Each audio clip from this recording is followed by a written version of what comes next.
So in episode 2 of Chess Masters the Endgame, we saw Navi with the white pieces play Kai with the black pieces. So let's have a look at the full game here.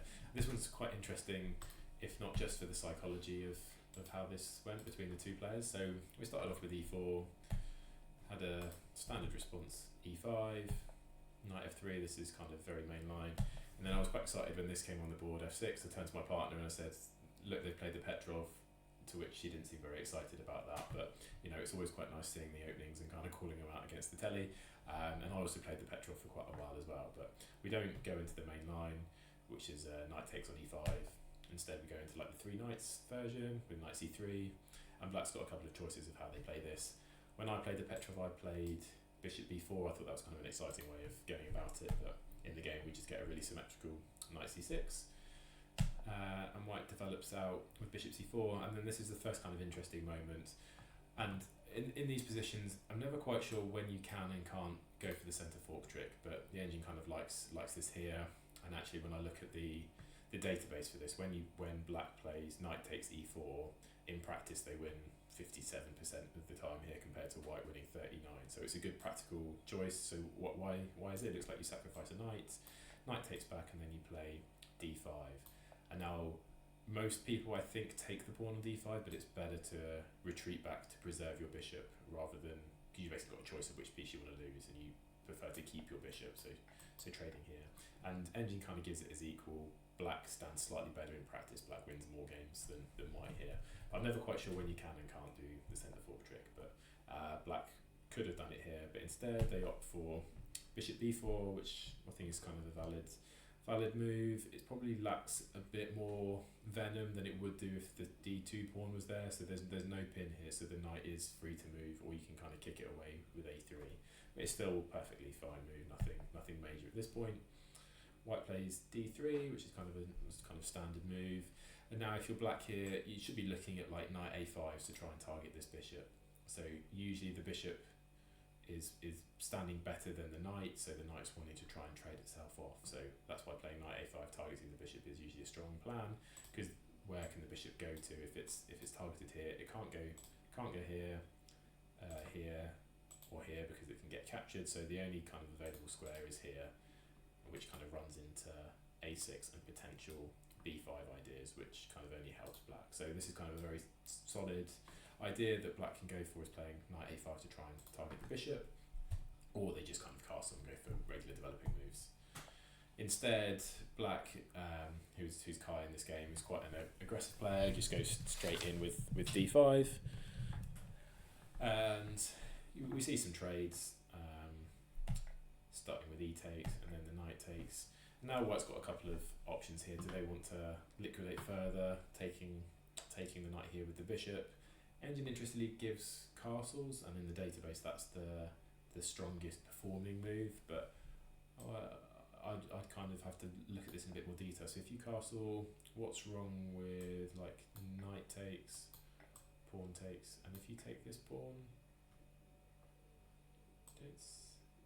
okay, is that your f7 pawn gets overworked. So you play knight g5, and usually you try and castle out of this, but I imagine there'll be a queen h5 follow up here. Yeah, this is kind of, again, a bit of a thematic idea. Now you're threatening checkmate on h7, and if you try and play something like h6, your f7 pawn's overloaded as well, because you've got a bishop, a knight, and a queen on it. And I think h6, you might even need to a mate in there, so or you just kind of lose a lot of material. So yeah, knight takes, rook takes, queen or bishop, I think both fine. But yeah, white's doing really well here, because they've kind of hit with a sequence of checks, and they can always move their rook out the way at the end of the line. Okay, so that's useful to know. Probably more that you have to know that rather than seeing it from here, because I certainly didn't see that you can castle with ideas of playing knight g5 at the end of the line. I think what I would have played is bishop d2, which is what we had in the game. And now black opts to take with the bishop, which I think is slightly inferior, because in general knights are better placed, bishops are better placed than knights, so you don't really want to take a knight for no reason, but that's what they go for here. And now white's got an option of taking with the bishop or taking with the pawn, and I suppose the pros to both, so, or maybe you could even, no, you can't take that as an intermediate move, because they take here with check. So one thought could be that you take with the bishop, but in this line, if you take with the bishop and then knight takes, pawn takes, you still got your double pawns, but you're basically, the only difference is you've traded your bishop for the knight. Whereas if you were to take with the pawn straight away, it's the same idea. You've still got these double pawns, but you've kept your dark square bishop, and black keeps their knight here on d5. So I think taking the pawn is better, because in both sets I'd rather have the bishop pair with two bishops rather than basically saying, would you like to swap these two pieces? And I think as white you would not like to swap those two pieces. But in the game they do take with the bishop, so now black can snap that off. Engine says play bishop g4. I think if I was black I'd take the bishop first and then play bishop g4, which is what we get in the game, and they follow up with bishop g4. So it's kind of an interesting position now, and I think if I was to look at it, I think I prefer to have the black pieces than the white pieces. They've got similar or the same material, both got a light squared bishop, both got a knight. They're both going to castle on the next move, but black's got this pin, which is kind of annoying. White's got these doubled c pawns, which has pros and cons. So cons are that you've got double pawns, which everybody kind of knows is not favourable, but it does give you some access to this half-open b file where your rook could come and cause some issues later on. And maybe if you play your rook to b1, black might be forced to play something like b6, which can be a bit weakening on the light squares, given that you've got a light squared bishop, so this knight comes under fire potentially. So it's slightly balanced, but I think this pin is a bit annoying for white to untangle from. You maybe want to drop your bishop back, but your queen's kind of a bit stuck down here. So I think given the chance, I'd take the black side of this position. White starts off with h3, kind of useful move, and black's just going to drop back to h5. It basically just gives you a bit of a luft, bit of escape square from your king, so that there's no back rank problems later on in the game. And then castles, and black castles, and yeah, so pretty standard position from what we had a couple of moves ago. I think white's idea's got to be stockpiling on this e5 pawn and maybe down the b file, whereas black, if you've got this pin, I'd be trying to apply as much pressure onto this knight as possible. So I'd be thinking, I want to get my knight to attack this knight, so where could it stand? One option is on the e5 square, so you might even be able to play like a bit of a clearance sacrifice to bring your knight there, but it doesn't work in practice here, because if you were to sorry, it's white's move, so something like this, but if you were to push it forward and they take with the pawn, say, you bring a knight in, white's able to bring their bishop back in this particular line. So that clearance stack doesn't quite work here. So the other way is, where could my knight stand? Would be one of these two squares. So I'll be trying to find a way of maybe manoeuvring my knight to do some of that. So how could I path that? So maybe a knight here, a knight here, just to put some pressure on this two pieces on the knight, forcing white to have to take with a pawn, and then maybe after you've eliminated the knight, the queen could start coming down, applying some pressure here, or maybe after you've taken it, it's going to land on one of these squares to deliver a check. So that's the kind of thing I'd be thinking about as black.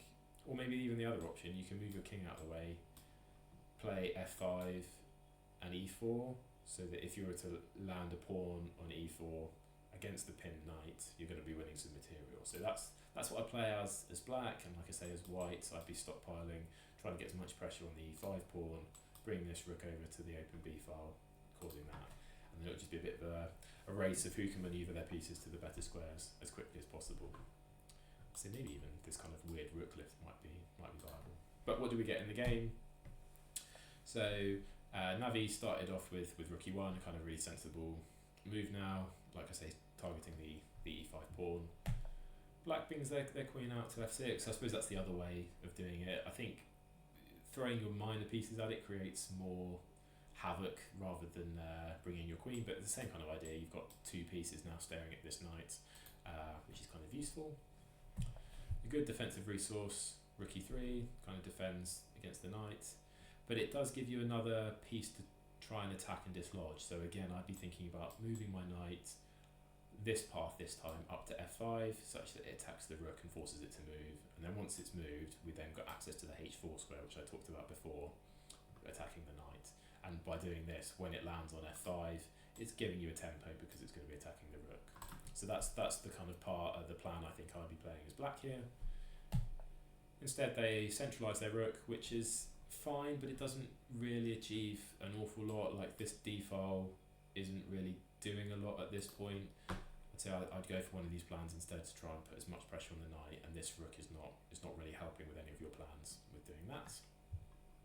Interestingly, now the engine's basically saying move your queen out of the way to get out of the way of this pin, and actually you can do it with tempo by bringing your queen to b1. But like any square, even if you put your queen on e1 after takes and takes, you've kind of untangled from this pin, you've traded the bishop for the knight, you've solved a few of your problems. Now as white, you're no longer under this pin, and you can focus solely bringing your rook back and targeting the e5 pawn. So again, that's one way that white can now get out of this. Better than than queen e1 would be queen b1, because it gives you an extra tempo attacking that b7 pawn. Instead, they bring the queen up to e2, kind of going for that secondary idea of just putting as much pressure on the e5 pawn. Black moves their rook over to e8 to protect the e5 pawn, which I think is okay. It's just this rook isn't really coordinating or doing a lot in the game. Maybe it wants to step up and double itself over there. That's one option. Navi now brings his other rook over, so he's got this kind of triple battery of rook, queen, rook. What's that, 19 points worth of material staring down at this pawn with a 3-point knight as well. So a lot of pressure coming through this pawn. It's just a case of who's going to crack first. And then, well, if we look at the engine evaluation, it was giving +1, so it seems like white's got their plan together faster than black. But after this move, this is probably one of the worst moves you could have played, besides just kind of hanging your queen in one go. So they take the knight, undoing all of the pressure that was doing there, and worse still, when white takes back, it attacks the queen and x-rays through to the f7 pawn. So after the queen moves, there's now bishop takes f7 check, with this kind of triple fork, king, rook, queen, picking up quite a lot of material here. So queen's forced to take, rook takes, king takes, and if we stop to pause here, we've got a queen basically against a rook and a knight. So white's standing really well here, +5 advantage. They should now look to try and liquidate the position down. So the rooks are quite strong when you've got two of them together. So if white could force a way of trading off one pair of rooks, that would be really good. Or equally just try and poke a bit and make some weaknesses and pick off some pawns, I think would be white's plan, whilst keeping as strong pawn structure as possible. They go up queen h5, which is okay. It looks like a bit of a one move threat that, look, you're attacking the king and you're attacking the pawn, but all the king's going to do is drop back to g8. It's safer than where it was before. It's attacking the pawn, and your queen's not doing a lot over here. Brings his rook up, I suppose, looking now at a checkmate threat, bringing the rook over, attacking the pawn. All's kind of sensible here. g6, and the queen goes up to h6. Maybe now that you've created a bit of a hook in the black position, h4, h5 would be a good plan here. Trade off one of the black's pawns. He's only got 2 around his king. If you can create some open lines for your rook and your queen to do some damage, that would be good for white. Rook up to d7. I think I kind of like this defensive ploy. Defends across the 7th rank, which is going to be useful, and gives you some potential of maybe doubling if you need to do that in the future. d4 feels a bit loose. There's no obligation for black to have to trade. I suppose they can't take with the pawn because the rook hangs, so it's a good way maybe of exchanging some material down, but you're going to be left with some isolated pawns which could be quite weakening. Black brings the knight back, which is just a blunder. Before they had both the knight and the rook defending the pawn, but by moving the knight in front of the rook, it's just there to be taken. So simply rook takes here, delivers a pretty crushing position. And then the knight's also pinned against the rook as well, so it's going to take a few moves for black to avoid exchanging material. So if like rook takes, you're going to have to play your rook out of the way to then free your knight up. So there's a free pawn available there, but instead not a great move is played here. It looks good to start with. You're playing rook h4. You're like, great, I've stockpiled a lot of pressure here, but black has got a really useful resource, which Kai finds pretty much immediately, of knight f5. Protecting the pawn with the rook by moving your knight out of the way, but also importantly forking the queen and the rook, so you're going to be picking up some material. So white needs to find, you're going to be losing one of these pieces, but white needs to find a square where you can move your queen because the queen's the more valuable piece, but also defend the rook. But this, and this are your three squares that would defend the rook, and of them, only queen g5 defends the rook safely, because h5 is tapped by the pawn, and f4 is tapped by this pawn. Which they find, so queen to g5, and now trade of material. And if we pause here, it's basically a queen against two rooks, which in most cases is a pretty even position. The queen wants to be able to gobble up as many pawns as possible. I think in general the two rooks are going to be superior if they can coordinate well. Engine gives this as basically zeros. Plus 0.1 means maybe white is slightly advantageous, but I think this is anybody's game really at this stage. Black trades, white undoubles their pawns, and like I say, black basically just wants to keep these two rooks coordinated with each other. Rather than having three static pawns, I try and get a structure like this, where you've got three pawns that are all protecting each other. Therefore, you only need one rook to defend the base of your pawn chain, and the other one can kind of go down. So I think the optimal structure would be like a pawn chain like this rook over here, so it's attacking the pawn, or maybe better still, you'd have one rook that was, so you'd have a pawn here, one rook that's there to defend the base of your pawn chain, and another one that's going off trying to snipe some pawns, so down on e2 would be the kind of configuration I'd go for. Throws in the check first, which doesn't do an awful lot. And now, like I say, I'd either play rook up here, there's lots of pawns on the second rank that you can go after, either doubling up with your rooks or starting to get your pawns in a structure where you want them, so that it's really difficult for white to pick any off. Because whilst the queen's a powerful piece, it can only take one thing at a time, and it's not going to take a pawn if it's defended by the rook. Moving it over to a1 doesn't feel in the kind of spirit of what you want to be doing. It's going after the pawn, and it's quite difficult for white to defend against it, but what you've got to spot is that if you were to take the pawn on a2, there's a straight diagonal path that protects, or that links the two together. So white will want to move their queen to somewhere they can get on this diagonal.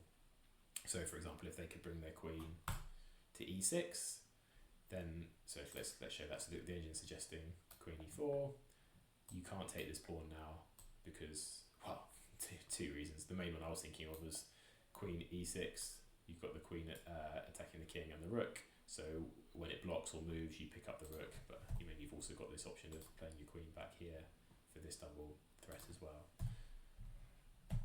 So Navi goes to g4, just attacking this rook to start with, making it move, and then when it moves, he kind of defends the pawn. So similar kind of outcome to what the engine was suggesting. And now we've started to get a bit of an advantage, mainly because this rook is just kind of offside. It was here just to attack the pawn, and now that it can't take it, it's a bit pointless. And now we kind of see some interesting psychology, I suppose, of the game. So rook f1, attacking the pawn, which get pushed, and then it goes after the other pawn. And now we just basically see a big series of checks where it seems like Navi was interested in a draw at this point. He was just going to go check against the black king, basically playing for a perpetual or a kind of forced drawing line, despite him having the advantage here. Whereas Kai, who's the more adventurous player with the black pieces, he seemed to be the one playing for a win and kind of wanting to get out of the repetitions. So we had king up, queen down, king back, queen up, and then rook moves, because basically Kai's just doing anything to get out of a repetition line. Queen comes back, then king up, and we just basically see a big series of checks until the point where Navi's now able to pick up a pawn.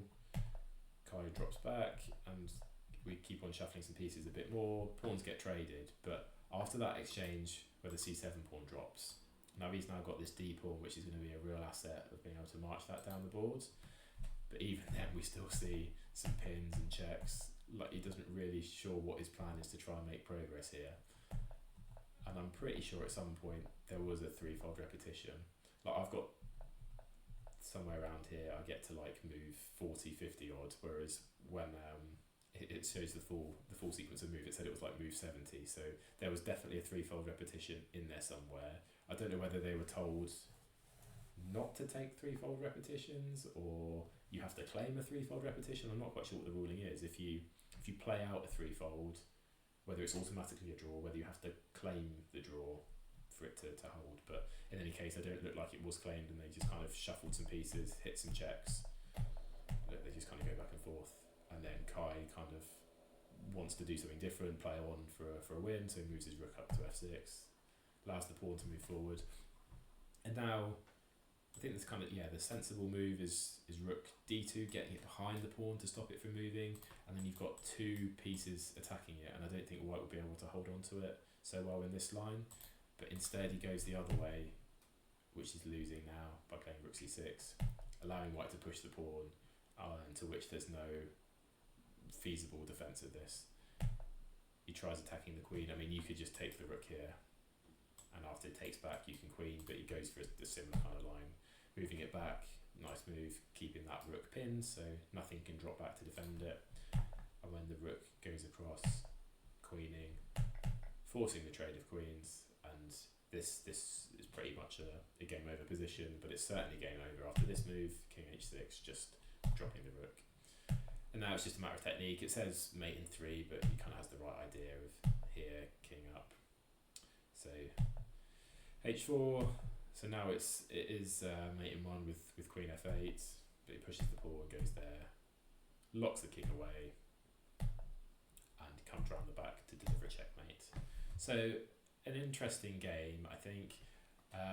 White should have won probably on the balance of play. They had an overwhelming advantage at the start of the game, blundered it kind of back again, and didn't really know how to play through the end game, but ultimately used their opponent's psychology against them, that Kai was desperate to play on, desperate to try and win the game even from a drawn or worse position, which ultimately meant they could pick off some pawns and kind of stumble almost into this victory. But a really interesting game, and like I say, I'm also not sure on the ruling of the threefold repetition, which they definitely hit in this game, but here we go. I'm just going to now flip over to see what accuracy scores they get and what the ratings were, because I remember in the first episode it had Navi as a grandmaster at like 2500, and I'm pretty sure this will come through as a very different score. So this is what it looks like on chess.com. Put it in there and you can kind of see the graph was level for a bit, White's slightly better, and then the big spike where they were able to win the queen, and then the drop down when they blundered back again, and then slowly worked through an advantage, and then kind of peaked and troughed back to the 0 mark, and White an advantage depending on how they were able to play. And then the game review said White broke through the end game with some strong manoeuvres, which I think it was just quite a long game. So accuracy scores kind of similar for both, high 70s, mid 70s. No brilliant moves. 3 great moves actually for Kai, and none for Navi, but Navi was probably more consistent. Because whilst Kai had 3 great moves, he had 2 blunders in there, whereas Navi only had the one, and I suppose the severity of them as well. So it was kind of interesting. Gives Navi 1950 and Kai 1800 rating, and the end games, which is kind of the bit we saw when we looked at it as a questionable accuracy of like 72 and 67, which you kind of just saw a lot of pieces just moving for the sake of moving until eventually it ended up in checkmate. But there was some more structured play at the start of it, so interesting to see how that all compares to their actual strength.